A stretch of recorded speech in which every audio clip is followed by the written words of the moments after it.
Mercredi 27 novembre 2024, mesdames et messieurs, bonjour et c'est reparti pour la revue des titres de ce matin que nous démarrons avec l'Observateur à sa une. West African Energy, le tournant décisif de l'enquête, Samuel Sarr vers le deuxième cabinet d'instruction, une probable délégation judiciaire pour entendre Harouna Dia et Pape Demba Bitèye, l'audit de Mazars et la nouvelle décision que pourrait prendre le magistrat instructeur. Macky Sall, la vérité sur un retrait annoncé de la vie politique, l'ancien président ne siégera pas à l'Assemblée nationale, son agenda international et les nombreuses sollicitations. Nous poursuivons avec les Échos à sa une, rapport d'activité et de résultats 2020, 2021, 2022 et 2023 de l'ANAQ-Sup, révélation sur les établissements d'enseignement supérieur sur 75 établissements évalués entre 2020 et 2023. 58 établissements sont habilités à délivrer des diplômes, 218 programmes ont été accrédités par le conseil scientifique sur 279 soumis. Toujours avec les Échos, procès à l'international, fuite des investisseurs, dommages et intérêts, les risques d'une renégociation des contrats pétroliers. Toujours avec les Échos, révolte des femmes, le cadre de concertation Sylla Bokk déplore la persistance d'une sous-représentation des femmes au sein des hautes instances. Nous poursuivons avec Source A à sa une, toujours avec l'affaire de Samuel Sarr, les coulisses du projet. Au début, Samuel Sarr avait décidé de donner corps à cette centrale à gaz en faisant appel à des actionnaires internationaux. Seulement Macky Sall avait opposé un niet catégorique, estimant qu'il fallait inclure dans ce projet le secteur privé national. C'est ainsi que Harouna Dia, Abdoulaye Dia, Moustapha Ndiaye, entre autres, l'ont intégré. Toutefois, si Samuel Sarr devait aller en prison, le principal bailleur pourrait essayer de racheter les parts des parties en conflit. Au cas où une solution n'est pas trouvée au bout de 3 mois, notre pays pourra cracher du moins sur son dur désir d'arriver à son autonomie énergétique. Toujours avec Source A, une gérante de multiservices à Liberté 6 simule une agression, dit avoir perdu 3 millions, porte plainte à la police et se fait emprisonner. Finalement, détail d'une affaire rocambolesque.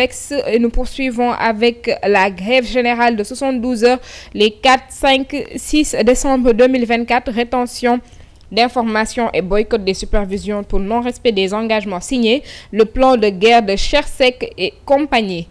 Nous poursuivons avec Tribune à sa une, détresse des producteurs d'arachides, la mauvaise récolte gâche la traite du mois.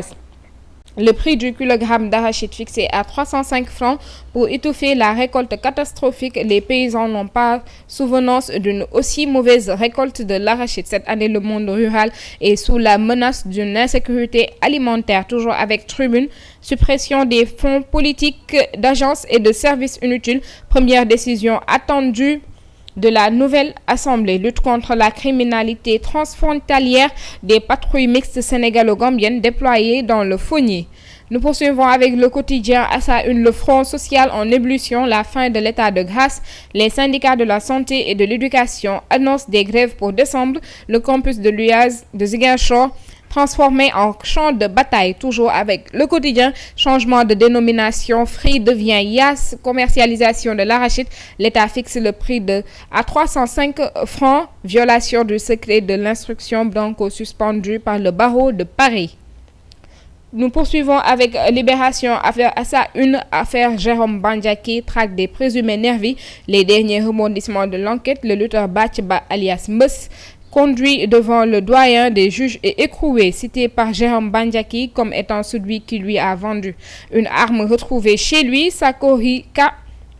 Sakorika dit Papis, demi-frère de l'ancien ministre Momodouka, arrêté hier par la DIC. Toujours avec Libération, présenté hier au parquet, Chertiam envoyé en prison, des Chinois au cœur d'une vaste escroquerie pyramidale en ligne à partir du Sénégal, 1811 victimes dénombrées, le préjudice estimé à plus de 3,7 milliards de francs CFA. L'opération a été conjointement menée par Interpol, Afripol et la police nationale sénégalaise. flux financiers illicites dans le secteur extractif, comment les multinationales passent entre les mailles de filet.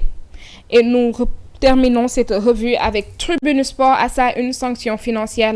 Le CNG encaisse 4 760 000 francs. Siteu a perdu 2 730 000 francs et Modulo 2 30 000 francs. Introduction de bouteilles de 10 litres. Surplus d'accompagnement. Les motifs. Le poulain Max Mergan a déposé son recours. Toujours avec Tribune Sport. Liverpool Real Madrid. Guerre des étoiles. Duel entre Salah et Mbappé. Buteur avec le FC Barcelone contre Brest. Lewandowski rejoint Ronaldo et Messi. C'était tout pour cette revue des titres de ce matin. Nous vous donnons rendez-vous demain, Inch'Allah. D'ici là, l'information continue sur Presse Afrique TV HD et sur le site www.presseafrique.com.